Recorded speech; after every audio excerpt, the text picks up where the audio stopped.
Welcome to Chillin' 101. We hope this video helps. You start by opening Find My Mobile or Google's Find My Device from another phone or browser. This is why your Samsung account and location must already be active. Sign in with the same Samsung account, then select your missing device to request location.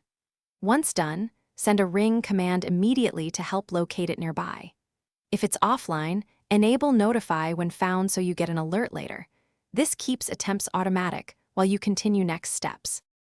Next, secure and gather evidence. Remotely lock the phone and display a contact number.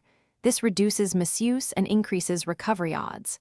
Check the last known GPS ping and review Google Timeline or Samsung's location history to trace movement patterns. That's why timestamps matter. If you suspect theft, note the IMEI and contact your carrier to blacklist the SIM.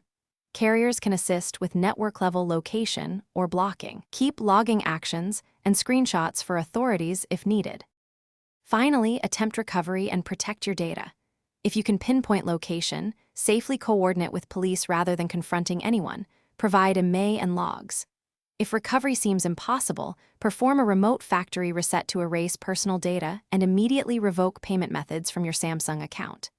If something goes wrong, try these fixes.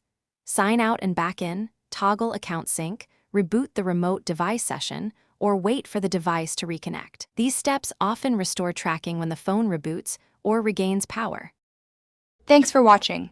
Consider subscribing if we helped you.